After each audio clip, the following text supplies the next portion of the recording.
Hola a todos y bienvenidos una semana más.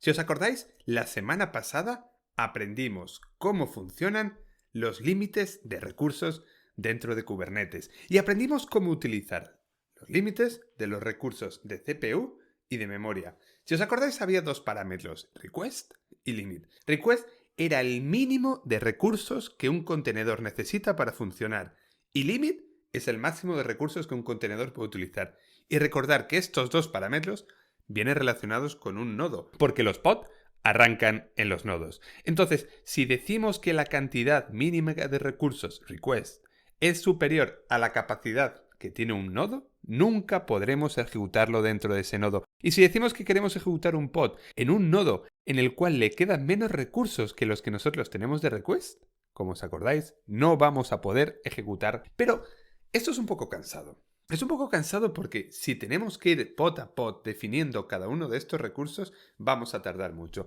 Para eso hoy vamos a ver cómo funciona el Limit Range, que junto con la Quality of Service son los otros dos parámetros que nos quedan para ver cómo funcionan los recursos. Con Limit Range, lo que vamos a definir es, dentro de un namespace, y esto es muy importante, cuál es la capacidad que queremos dar por defecto, tanto en los límites como en los requests.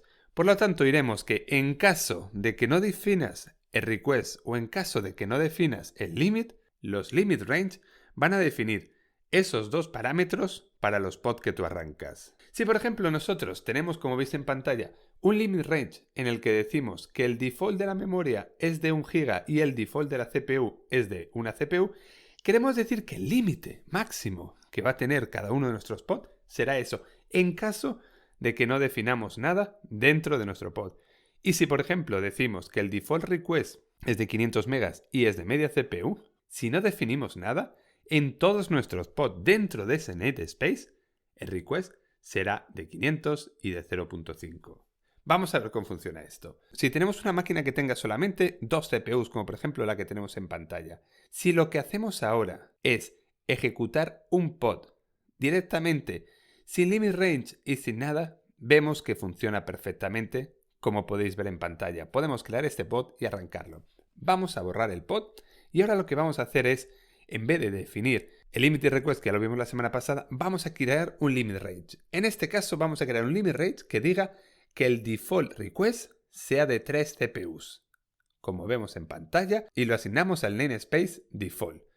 Una vez que esté creado este limit range, si ahora creamos nuestro pod, que no tendrá ni ningún request definido ni ningún limit definido, cuando lo arrancamos no nos va a levantar. ¿Por qué no nos levanta? No nos levanta simplemente porque hemos definido que como mínimo tiene que levantar con una capacidad de CPU mayor de la que tiene el nodo donde vamos a ejecutar nuestro pod. Por eso, si ahora cambiamos el limit range y lo ponemos en 0,5 y borramos el pod y lo volvemos a crear, como veis en pantalla, como veis, ahora sí podemos crear nuestro pod. Estos parámetros son muy importantes a la hora de definir nuestros pods. Y la semana que viene vamos a ver cómo funcionan las 3 formas de trabajar con la Quality of Service. Y vais a ver que vamos a añadir más parámetros de recursos para la CPU y la memoria y otra capa más de control de recursos. Espero que os haya gustado y nos vemos la semana que viene. Do you think your project infrastructure is well set and maintained? We know for sure there is always room for improvement. If you are uncertain where to begin, let's first do an audit of what you already have. We will review your setup from every angle: performance, cost, security, high availability, automation, and provide you with a detailed roadmap of which direction your infrastructure should go. Generate concrete tasks for you to implement, or even take on your infra entirely, if you let us, of course.